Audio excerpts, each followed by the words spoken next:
Bonjour à tous, peut-on encore croire au logement durable? C'est la question en une du numéro du mois de mars de Business Immo. Pour tenter d'y répondre, nous avions envie de donner la parole aux investisseurs institutionnels. C'est dans le vif et c'est maintenant. Et nous voici en plateau avec trois invités à mes côtés. À ma gauche, Thierry Chéral, bonjour. Bonjour. Vous êtes gérant de portefeuille chez Allianz Global Investors Europe. Bienvenue sur ce plateau. En face de vous, Fabrice Lombardo, bonjour. Bonjour. Vous êtes directeur des activités immobilières de Swiss Life Asset Manager France. Et enfin, Romain Battu, bonjour. Bonjour. Vous êtes Senior Associate Client Coverage chez MSCI France. Pardon, bienvenue. Allez, je vais commencer par une question volontairement un petit peu large. C'est vrai que pour les non-spécialistes, on a parfois l'impression que le logement est un peu boudé par les investisseurs institutionnels, les fameux zinzins. Est-ce une réalité? Et si oui, est-ce qu'on peut expliquer ce petit phénomène de snobisme par certains freins? On vous écoute, Fabrice, peut-être sur ce sujet. Alors effectivement, c'était une classe d'actifs qui a été importante chez les investisseurs institutionnels, qui l'est moins aujourd'hui. Je sais que Romain nous donnera des chiffres sur cette thématique-là. Et aujourd'hui, elle revient clairement dans les idées, dans les allocations d'actifs, notamment au vu de plusieurs recherches académiques qui démontrent que l'immobilier résidentiel a une place à prendre importante dans les allocations d'actifs immobilières. Parfait. Romain, Thierry, est-ce que le logement est boudé? Tout à fait. Pour rappel, donc, quelques chiffres. Donc, dans les patrimoines mesurés par MSCI, donc institutionnels, caisses de retraite, assurances, mutuelles, on a remarqué donc, une baisse continuelle et graduelle de cette part d'immobilier résidentiel dans les portefeuilles. Donc, on est passé de 39% en 1998 à 29% en 2009 et 21% en 2018. Donc on voit bien cette baisse d'ampleur, avec certes une montée de d'autres classes d'actifs, mais une prise en puissance du bureau, montée du commerce, la logistique, etc., des classes alternatives. Mais globalement, voilà, on peut remarquer une baisse importante du résidentiel dans les portefeuilles. Très bien. Même question pour Thierry. Boudé, les investissements dans le logement? Je pense que la réticence vient peut-être essentiellement de la fluctuation des politiques fiscales et réglementaires de la France. Mais il est vrai que je partage l'avis de Fabrice sur le fait que les investisseurs institutionnels s'intéressent davantage au résidentiel quand ces rendements n'ont pas énormément évolué. On est dans les alentours de 2 à 3%. Lorsque aujourd'hui, le rendement prime de bureau est passé sous les 3% et le rendement des obligations investment grade sont devenus inférieurs à celui du résidentiel. Oui, donc ça change un peu la donne. Ça change la donne. Parfait. Fabrice, parlons-en de logement. Quelle est l'exposition de Swiss Life sur cette classe d'actifs? Et puis, quelles sont peut-être vos ambitions pour demain, si on peut déjà les donner? Notre exposition sur le résidentiel est assez importante. Nous sommes partie des investisseurs qui avons gardé le logement, le résidentiel dans nos portefeuilles depuis longtemps. Donc aujourd'hui, cela représente à peu près, si j'inclus le logement géré, c'est-à-dire principalement les résidences étudiantes, on est à peu près à 15% de nos encours. D'accord. Dans notre cible, nous souhaitons continuer à croître, parce que justement, on a une plateforme, on a le savoir-faire, donc on souhaite continuer à croître sur cette classe d'actifs, d'autant plus que, comme l'indiquait Thierry, c'est aujourd'hui, en termes de valeur relative, une classe d'actifs qui devient très intéressante. Donc il y a un peu de changement dans les équilibres. On espère pouvoir vous montrer que dans les prochaines années, on sera largement au-dessus de ces 15%. Parfait. Une question peut-être pour Thierry et Romain. Très concrètement, comment faire revenir ces fameux zinzins sur le logement? Est-ce qu'on a déjà quelques idées de diagnostic? Alors, en effet, pour rebondir sur ce que disait Fabrice, on remarque globalement un attrait, notamment par de la baisse des taux prime sur le bureau par EQCA, par exemple, où aujourd'hui on remarque que ce spread entre le rendement locatif résidentiel et le rendement locatif bureau par EQCA, par exemple, est aujourd'hui à 90 points de base. Pour rappel, il y a 10 ans, on était à 230 points de base d'écart. Donc clairement, il y a une baisse finalement de cet écart. Et pour les investisseurs institutionnels, certes, il y a peut-être une complexité plus importante à gérer des immeubles résidentiels par rapport aux bureaux, mais finalement, sur les caractéristiques même de l'investisseur, on est sur donc quelque chose qui est beaucoup plus attrayant aujourd'hui qu'il y a 10 ans. D'accord. Thierry, je vous vois acquiescer. C'est vrai que je constate aussi que les foncières cotées en bourse montrent souvent la voie vers les stratégies innovantes.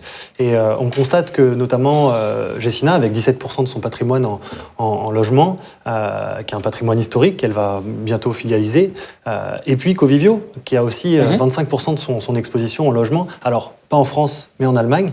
Mais c'est intéressant de voir qu'on peut s'exposer à cette classe d'actifs après l'exposition du pays est peut-être une autre question, mais parce que ça va avec la réglementation, ça va avec des pratiques de marché, mais il est vrai qu'il y a un véritable intérêt pour les investisseurs institutionnels de revenir vers cette classe d'actifs. Alors justement, vous parliez de l'Allemagne, il y a une question qui m'a été soufflée par mon collègue Aurélien Joanneau en préparant cette émission, c'est pourquoi peut-être la France n'a-t-elle pas de foncière privée 100% dédiée au logement, comme c'est le cas outre-Rhin.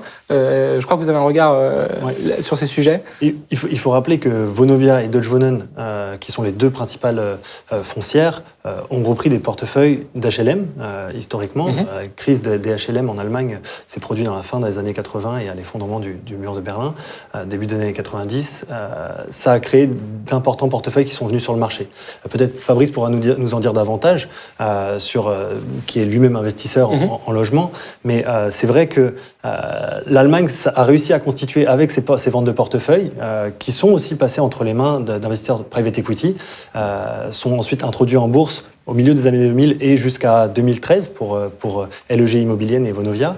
Et aujourd'hui, c'est vrai que les principales foncières cotées en Europe de logement sont en Allemagne. Il y a aussi Kojamo, récemment introduit en Finlande. Mais c'est vrai que lorsqu'on parle de logement sur la côte, on parle d'Allemagne. Peut-être que la France fera son très bientôt. Fabrice, la transition est toute faite, c'est Thierry qui l'appelait. Donc votre regard sur la situation allemande vis-à-vis de la nôtre. Effectivement, il y a un vrai côté historique et culturel. Les Allemands a toujours été un pays où il y a une prédominance de locataires, alors qu'en France, aujourd'hui, on est à peu près à 60% en propriétaires, et ça a continué à graduellement monter. Par rapport à il y a 20 ans, on a pris quelques points de pourcentage de propriétaires. La fameuse France des propriétaires. Voilà, c'est le cas de l'Europe du Sud, l'Italie, l'Espagne, c'est exactement encore pire, j'allais dire, en termes de propriétaires. Donc il y a ce côté culturel qui est là. Le deuxième côté, effectivement, les grandes foncières privées existent en France. Ce sont principalement tous les bailleurs HLM qui détiennent aussi toute la partie de logement, on va dire, qui est sur le locatif. Le parc locatif est principalement détenu par les bailleurs HLM. Donc il y a ce côté culturel qui fait qu'on part d'une situation qui est différente. Oui, c'est difficile de comparer. À l'Allemagne, et c'est la capacité à créer ces grands portefeuilles. Va-t-elle arriver ou pas ? On l'a vu, on commence à avoir des sujets, et à la fois le FLI qui a été lancé par la Caisse des dépôts, où là on est plutôt dans la création de logements, c'est pas l'acquisition de logements, c'est existant, c'est plutôt de la création.